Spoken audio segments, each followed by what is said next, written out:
hard to believe it's been 20 years. I still remember the excitement of seeing this team put together after '88 and the Collegians with the bronze medal, the collection of all those great Hall of Famers and what they did in the Tournament of Americas, and then the dominant performances at the Olympics in Barcelona.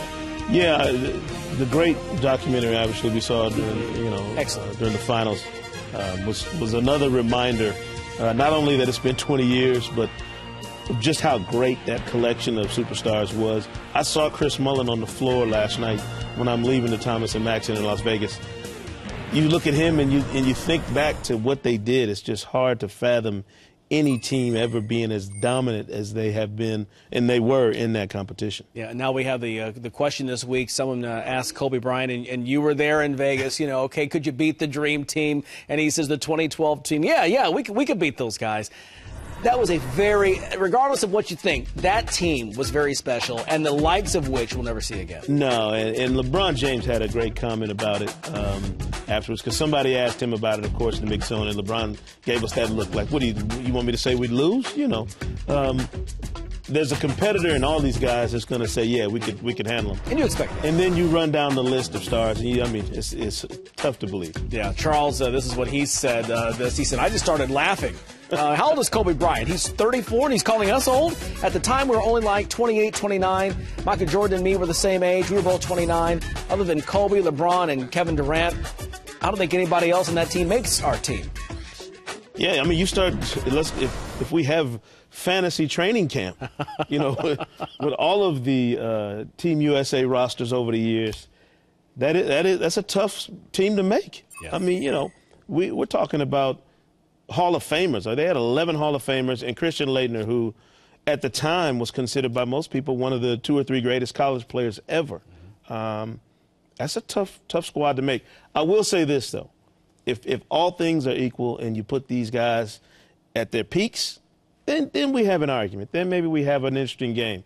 But with the history we know of all these guys and the current players and what they've done in their careers, I don't know how there's any chance the current team could beat the Dream Team unless they just shot lights out and do what Kevin Durant and Andre Iguodala did last night against the Dominican. Yeah. They'd have to have the games of their lives, the games of the century. Absolutely. I love what Larry Bird said. Yeah, they'd beat us. We're old now. I love that. But yeah, speaking of Kevin Durant, these guys, think about, too, what is missing right now from this 2012 team in terms of injuries. No Dwight Howard, no Chris Bosh, no Dwayne Wade, no Derrick Rose, and now no Blake Griffin with the injury now suffered, and now he's out. Here's one more look at it. During the scrimmage on Wednesday, here's Blake going down. We don't know if this was actually when the injury occurred, but as you can see this play a bit later, certainly he knew something was wrong. Yeah, and after talking to some of his teammates, I think they all felt that first play we saw where John Wall's driving and accidentally steps on his foot, and then the knee hits the inside of Blake's knee. That had to be the play that everybody's assuming that did it.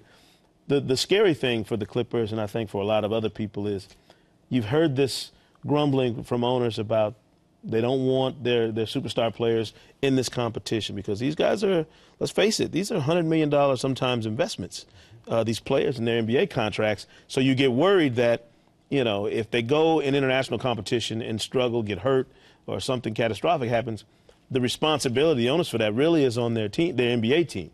So this will probably drum up another round of that, chatter.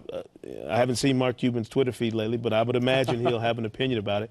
And that's a concern as well coming out of the Blake Griffin injury. Yeah, good thing for the Clippers. They do expect him to be fully recovered from surgery in time for training camp in October. So meanwhile, it is the young Anthony Davis taking his place. The rookie played just 1 year at Kentucky and led the Wildcats to a national championship, top overall pick by the New Orleans Hornets. And hey, let me tell you something. For a guy who, just happened to be in town to play in the Summer League for the Hornets, he looked really good last night. Well, we waited a long time now. People were kind of wondering. We waited till the fourth quarter to see if he was actually going to take that warm-up off.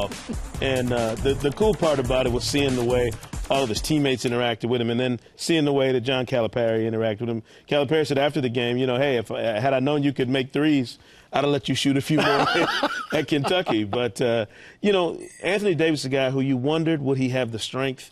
Would he be physical enough to play international ball and be effective? I think he proved a little bit of that last night. But this is a much more physical game than people realize. You should see the way the defense is played and how how much you can put your hands on people. Things you can't do in the NBA, you can get away with defensively in international basketball. So it's going to be a much different transition for Anthony Davis there, I think, than it would be with him just coming into the league and playing for the Hornets. Certainly this experience, you could think, helps him in terms of leading this Hornets franchise, and our buddy Monty Williams in New Orleans, they try to build some things down there. How about Durant and Iguodala in their first action? Newcomers to the USA men's team going for their first gold medal. They looked really good in this first test. Yeah, nothing like bringing all-stars off the bench. Right. You know, they got the sixth man of the year over there in James Harden, and he's the, ninth or 10th man on this team. Kevin Durant, the three-time scoring champ, is coming off your bench. And listen, the international three-point line, that's candy line. If you're going to let Kevin Durant walk up to the three-point line in international basketball and shoot threes, you might as well pack it up and leave. And then Iguodala, so athletic and really an underrated shooter, a guy who's really improved dramatically over the past few years. Went to his first All-Star game this past season. Now he's on this Olympic team and will have a huge role. He will be one of those guys who's asked to play some utility on defense and then come in and give him some scoring and transition baskets like he did last night. I think another guy brings so much energy off the bench. They just come in waves, this team, and a lot of young, great talent for Team USA headed to London. By the way, here's what's on tap for their upcoming schedule as they gear up toward the Summer Games in London.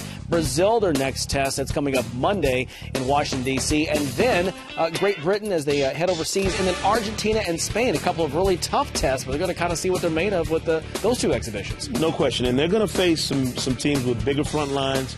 We're going to see exactly how they fare when LeBron James and Carmelo Anthony are having to play extended minutes at the four against Marc Gasol, Nene, Thiago Splitter, the Gasol brothers. All of these things are going to become a factor.